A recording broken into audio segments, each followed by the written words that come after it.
The Nightmare on Elm Street franchise, possibly the most successful franchise in horror history, and certainly giving one of the world's most iconic horror villains, Freddy Krueger. Today, I'm going to give you my personal ranking of the Nightmare on Elm Street franchise.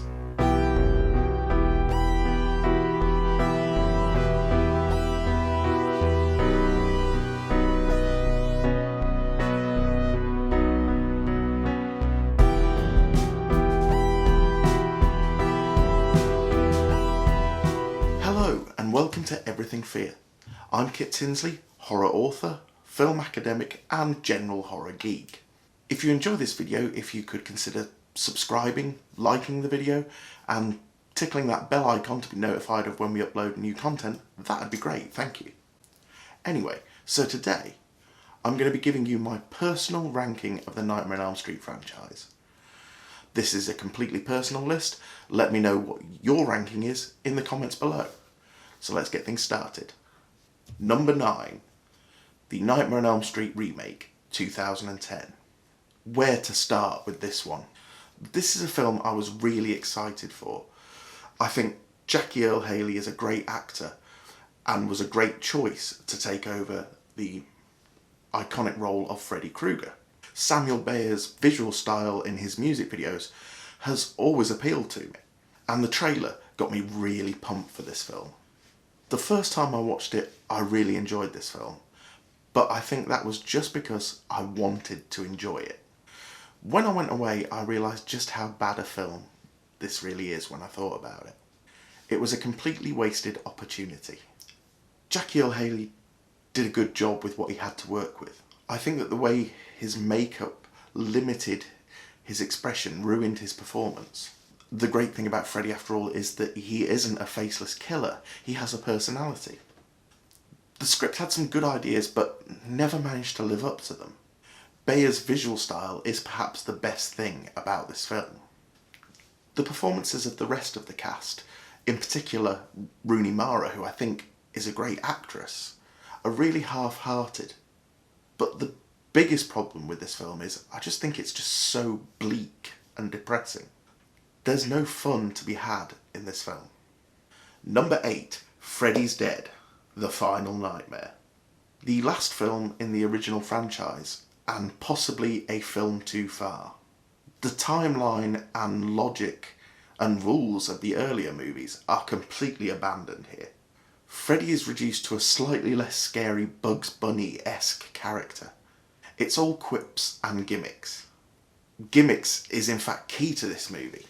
From its pointless cameos to its ill-conceived 3D ending, it feels like New Line no longer knew what to do with the character or the franchise, but that they wanted to milk it for one last paycheck. The Freddy makeup in this movie looks awful. It looks like a rubber mask, a really badly done one at that. Number 7, The Dream Child, Nightmare on Elm Street 5. The Dream Child is a fun-ish watch. It has some good points. Lisa Wilcox returning as Alice, probably the second best final girl of the franchise. That was really good to see her back. The return of Amanda Krueger and seeing more of her story certainly adds to the mythology of Freddy Krueger. However, most of the other characters are just so atrocious, you can't wait for Freddy to dispatch them. Freddy only has a few scary moments in this movie and is definitely swinging more towards the cartoon character he became in Freddy's Dead. I will rewatch The Dream Child when I'm going through the whole series, but it's not one that I would put on just to watch a Freddy Krueger film at all. Number 6, The Dream Master. Dream Master was probably the last really good entry in the original franchise, although the trajectory of Freddy turning into more of a clown is already well underway here, although he does still manage a good few creepy moments. The return of Kristen Kincaid and Joey from the Dream Warriors is a nice touch for the fans of the series, and it makes Dream Master feel like a continuation of the story from Dream Warriors. Tuesday Knight does a great job taking over the role of Kristen from Patricia Arquette. Tuesday, who I've spoken to on the Everything Fear podcast, plays the character more as a survivor compared to more of the victim that Patricia Arquette played in the previous film. These surviving Dream Warriors are killed off far too quickly though, and the reins are handed over to a new group of kids. Our new final girl is Alice, played by Lisa Wilcox. She's shy, scared, and repressed, but Alice has a dream power too, like the Dream Warriors. Alice gains the personality traits of every one of her friends that Freddy kills. By the end, their combined strengths make her a formidable enemy for Freddy to confront. The rest of the group are likeable in an 80s teen kind of way. The film is very enjoyable, though not up to the standard of the earlier films in the series. Number 5, Freddy's Revenge. This is one of the most divisive films in the series. When people do rankings, it tends to be near the top or near the bottom of their list. So, to break with that tradition, I'm putting it smack dab in the middle of mine. Freddy's Revenge was the first sequel to the original A Nightmare on Elm Street from 1984. The success of that original film spurred New Line on to rush a sequel into development. The film had no involvement from the original's creator, Wes Craven. In fact, they tried not to even include Robert Englund in this film, arguing that it would be cheaper to just get a stuntman to play the part of Freddy. Fortunately, they soon realised that it just wasn't working. Although, if you watch carefully, there are a few scenes in the film where you can see that it's not Robert Englund playing the character. And he's walking around like this, like a Frankenstein's monster. In this film, Freddy's makeup is great. They took what was wonderful about the makeup of the first movie and improved on it. This is probably the film where Freddy looks the nastiest, and his personality is still completely dark. Yes, there are the occasional quips and one-liners, but they are so cutting and sadistic that they can't be seen as humorous at all. You are all my children now. The film is shot really well, and Mark Patton is excellent as Jesse, this film's final boy. The film is often vilified for not sticking to the rules of the franchise. However, we must remember that this was only the second film in the series. A lot of the rules hadn't actually been decided upon by this point. They only had the one film to go on. So I think that's perhaps sometimes a bit of an unfair complaint against this film. The film is probably best known now for the really heavy gay subtext. Personally, I think this is great and it's so well done. It's amazing to think that at the time people didn't realise what they were making was such a gay horror movie, when now it's so obvious. But I think at the time it was utterly groundbreaking, and all credit to them for that. I definitely think that that is something that this series can be proud of. Number 4, Freddy vs. Jason. 10 years after his last appearance on the silver screen, Freddy Krueger returned for the grudge match that people had been waiting for since the end of Jason Goes to Hell back in 1993. Freddy vs. Jason is a film that went through a grueling decade of rewrites and development issues. The film finally arrived in 2003, directed by Ronnie Yu, who had previously helmed the reinvention of the Child's Play franchise with Bride of Chucky. Robert Englund is excellent in this movie. He's clearly having the time of his life putting the glove back on after such a long break. The makeup in this film is done really well as well, the Freddy makeup. He looks different but enough the same, and I think it sort of accommodates perhaps the changes age is having on Robert Englund's features. And the film balances the Joker monster elements of Freddy's character in possibly the best way since Dream Warriors. I mean, in this, Freddy makes jokes, but he's also really nasty and really sadistic.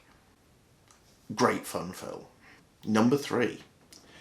This one this is where I'm going to get the hate. Everyone's going to say this one should be number one, because I know for a lot of people this is their favourite film of the franchise. And that is Nightmare on Elm Street 3, The Dream Warriors. I know, I'm putting Dream Warriors at number 3. Though being the third film in the franchise, this is the first one that feels like a proper sequel to the original A Nightmare on Elm Street. Partly this is down to the return of Heather Langenkamp as Nancy Thompson from the first film, and partly due to the fact that the film was co-written by Freddy's creator, Wes Craven.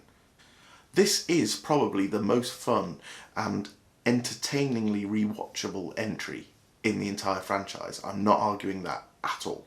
Freddy's makeup is great, a continuation of the makeup that they did for Freddy's Revenge. It looks fantastic. He looks really scary in this film. There is more humour to Freddy's personality in this film, but it's still a sadistic humour and quite funny. It's very enjoyable. The set pieces in this film are amazing. My personal favourite kill is the kid who makes puppets, when Freddy rips out all of his ligaments and veins and uses him like a marionette until he eventually makes him kill himself off the top of that building. The kids in this film are all individuals with very distinct characters, and they're all really likeable. The inclusion of Amanda Krueger, Freddy's mother, adds loads to the Freddy Krueger mythos and improves the series no end, I think. Without doubt, definitely the most rewatchable film in the franchise, but not the best. Number 2, Wes Craven's New Nightmare. 10 years after the release of the original film, and 3 years after Freddy had been killed off for good apparently, New Line decided to bring Freddy back for one last hurrah. Miss me? Clearly they thought there was still life in the old Dream Demon yet. After finally settling their differences with the series creator Wes Craven, they approached him to make a new entry in the franchise, which originally he was going to do, but then after talking to Heather Langenkamp and Robert Englund, he came up with this idea of making things more meta. It's well known that Craven thought that his story and his character had been diluted by the increasingly silly sequels within the franchise, and that Freddy had lost a lot of his power.